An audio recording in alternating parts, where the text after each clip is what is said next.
Did you know that in Africa, when it comes to women's representation in politics, Rwanda is leading the pack? Over 61% of their parliament is women. Senegal comes in second with 44%, while South Africa at 45%. In fact, across the continent, the average is around 27%. But do you know who sits at the very bottom of that list? Nigeria, ranked 54th out of 54 countries, one of Africa's largest economies and most populous nation on the continent. A country of over 200 million people, where women make up nearly half the population. Their representation in parliament? Just 4% in the 10th National Assembly. 4 senators, 16 representatives out of 469 seats total. In other words, in a country where every other person is a woman, only 1 in every 25 lawmakers is female. And if you interrogate further why this is the case, you will soon begin to unpack a crisis that goes far beyond numbers.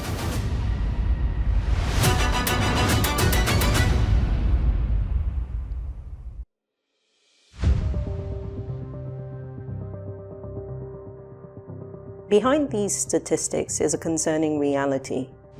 Nigerian women who seek political office often face a lot of barriers designed to push them out. These barriers take many forms. In 2019, Salome Abu, a 60-year-old women's leader in Kogi State, was burned alive in her home by political thugs after an election. In 2022, Victoria Chintex, a local women's party leader in Kaduna, was shot dead as elections approached. During that same 2019 election cycle, at least 2 women party leaders were killed across the country. Natasha Akpoti-Uduaghan, a lawyer who ran for Senate, had her campaign office set on fire and faced repeated attacks on her convoy. These aren't just isolated incidents. This is a pattern. Studies by the Interparliamentary Union, the National Democratic Institute, and UN Women document that Nigerian women politicians routinely face violence designed specifically to push them out of politics. Campaign materials destroyed, death threats, and physical assaults at rallies. The fear of violence for oneself or one's family exerts a chilling effect, discouraging many women from even considering running for office.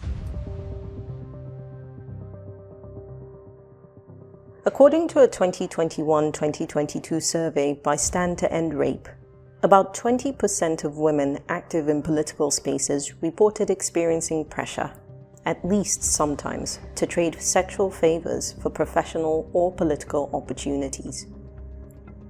In 2019, Charity Dahosa, the sole female candidate for Oredo West constituency in Edo State, went public about what she encountered. It will shock you that people I looked up to for support often asked for sexual gratification before giving their support, she told reporters. I know this may sound funny, but it is real. A lot of women out there cannot speak out on these unpleasant experiences. That same year, 27-year-old Okonla Abiola, running for a House of Representatives seat in Lagos, reported that local leaders demanded a sexual commitment as collateral for their support. She also stated that even electorate promised their vote if she would date or have a sexual affair with them. Ndi Kato, a political activist who ran for a Kaduna State House of Assembly seat, observed a vicious cycle. If I point out sexual harassment in the political space, I get further removed from the space. I become the villain in every situation. Sylvanus Okelma, who contested for the Enugu State House of Assembly in 2019, summarized her ordeal. I faced a lot of sexual harassment, and my agents were attacked. Women who dare run for political office often face attacks on their character, their morality, and their very right to participate. Mrs. Ladi Watila, contesting for a House of Representatives seat in Borno State in 2003, reported that male colleagues openly called her a prostitute and told her she should be in her husband's kitchen instead of in politics. In Kano, Ms. Tagwai Aji saw her campaign posters torn down by locals who declared, "We don't want a woman as a leader." She received threats until she was forced out of the race entirely. As political discourse shifts online, Nigerian women face a new front: digital harassment.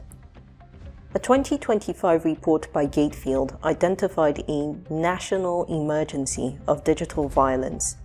An estimated 68.9 million Nigerians have suffered online abuse, disproportionately affecting women and girls. During her 2019 gubernatorial run, trolls circulated false claims that Natasha Akpoti-Uduaghan had multiple children by different men to damage her reputation. In 2025, amid her confrontation with the Senate leadership, an audio clip surfaced online with a voice resembling hers making inflammatory remarks. She denounced it as cloned audio and a false video, a deepfake designed to discredit her. The Inter-Parliamentary Union has warned that deepfake technology is increasingly being used to put female politicians into fake but compromising positions as a tool of harassment and reputational sabotage. These barriers don't exist in isolation.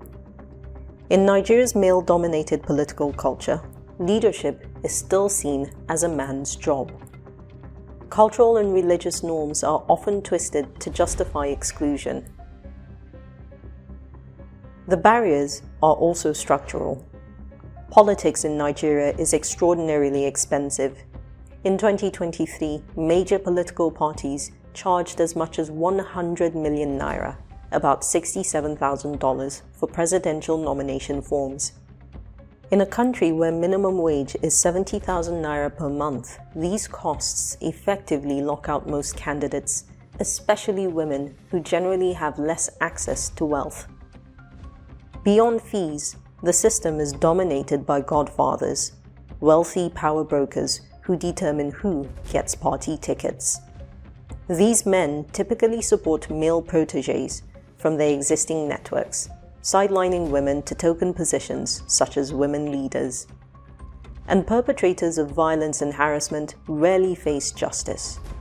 This culture of impunity creates a powerful deterrent for women considering political careers.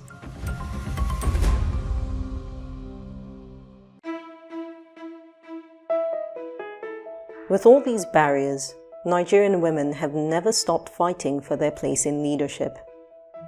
In the 1950s, Hajia Gambo Sawaba campaigned for women's right to vote in northern Nigeria. It was recorded that she was imprisoned 16 times, publicly flogged and assaulted. She became known as the most jailed female politician in Nigeria, yet she never stopped fighting. Margaret Ikpo became one of Nigeria's first female lawmakers when she won election in the Eastern Regional Assembly in 1961.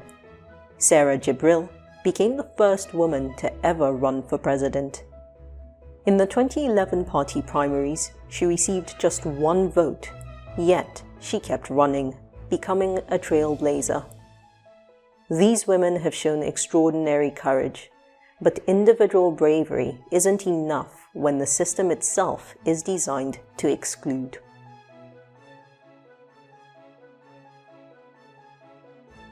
So, what's the solution?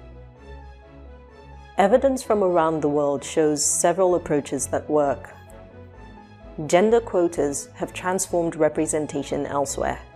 When Rwanda mandated 30% women in elected positions, female representation jumped to over 60%. When Senegal required 50% women on party candidate lists, representation leaped from 22% to 43% in a single election. Nigeria's proposed reserve seats bill, could create guaranteed seats for women in federal and state legislatures. Yet, this bill continues to face hurdles in the Senate. Legal protections matter.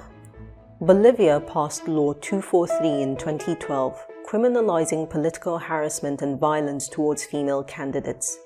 Nigeria needs similar legislation to ensure all attacks are investigated and punished. Political party reforms can change the gatekeeping. Lower nomination fees, mentorship programs, and codes of conduct that sanction members who harass female colleagues. And as digital harassment grows, Nigeria must build capacity to counter online abuse and deepfakes.